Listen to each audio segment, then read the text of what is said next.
Ils sont tous là, supporters anonymes. Supporters célèbres aussi, comme les nageurs Laure Manodou et Frédéric Bousquet, ou le champion du monde de judo, Teddy Riner. Allez les Bleus. L'équipe de France peine dans ses éliminatoires, qu'importe, à quelques minutes d'un match crucial, ni Riner ni personne ne doute du résultat. Ça va être un match tendu, mais je suis sûr que les Français vont créer le jeu. On gagne 3-0. Thierry Henry, Gourcuff et Benzema. Je dirais 2-1 pour la France. Doublé de Benzema. Un doublé de Benzema, pas évident car le joueur du Real Madrid est remplaçant comme Franck Ribéry. Charge à Henry, Gignac et Anelka de conforter Raymond Domenech dans ses choix et de combler un Stade de France prêt à donner de la voix. L'enthousiasme des supporters rejaillit sur les joueurs, à peine 4 minutes de jeu et déjà une première vague bleue dans la surface roumaine. Henry, le capitaine, montre la voie à suivre, celle de l'attaque. J'étais au match contre Lituanie, je ne me rappelle pas avoir joué comme ça. Je ne me rappelle pas que l'équipe ait joué comme ça, je ne me rappelle pas d'occasion. Je me rappelle de ballons qui passaient devant le but assez souvent, mais je ne me rappelle pas d'occasion. Ce soir, je me rappelle de beaucoup d'occasions. Des occasions à foison, 71% de possession de balle. Seul souci, un manque flagrant de réussite. Henry et Anelka qui sont seuls.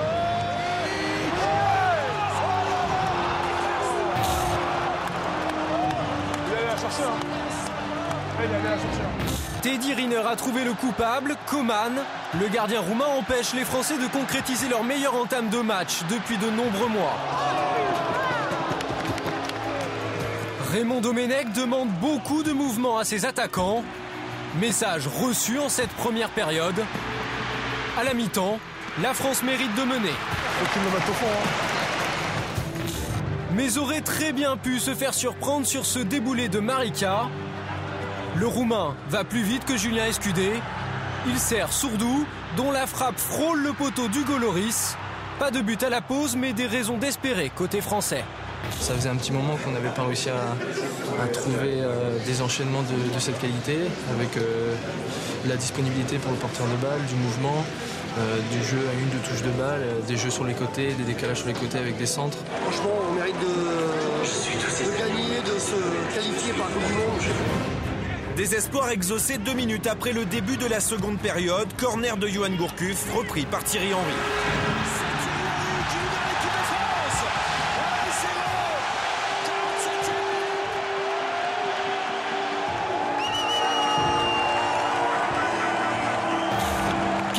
Neuvième réalisation avec les Bleus pour le meilleur buteur de l'histoire de l'équipe de France.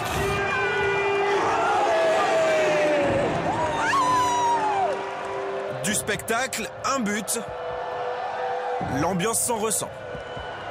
C'est la première fois que j'ai eu l'impression de jouer en France. Donc un grand bravo et un grand merci aux supporters français parce qu'ils nous ont pas sifflé tout le match.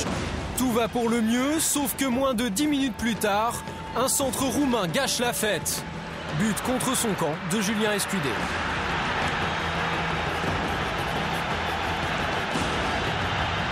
Putain, moi c'est 3-0. Cruel, les Roumains n'ont toujours pas cadré la moindre frappe. On a lutté pour marquer notre but et d'ailleurs quand on prend un but comme ça, ça fait mal. Et on savait que ça allait être très difficile de remarquer le deuxième puisqu'on a lutté déjà pour marquer le premier. Pour impulser ce fameux deuxième but, Raymond Domenech fait entrer Franck Ribéry dans la foulée. Il va dynamiser tout ça. 5 minutes plus tard, c'est pourtant Bakary Sagna qui centre pour Thierry Henry au second poteau. La France croit tenir sa délivrance. Seulement voilà, l'attaquant français est signalé hors jeu. En fin de match, la domination française ne s'altère pas. Mais peu à peu, les visages se crispent. Les Français ne marquent pas et concèdent le nul. Un partout. À 4 points de la Serbie, leader du groupe, les Bleus doivent désormais s'assurer de finir au moins deuxième pour disputer les barrages au mois de novembre. Pour l'instant, la deuxième place est plus accessible que la première. Mais voilà, on va se battre pour essayer de passer premier. Pour cela, il faudra battre la Serbie mercredi prochain à Belgrade. On sait très bien que ça va être un match très difficile, ça va être un gros combat, ça va être même plus, je veux dire, ça va être une guerre.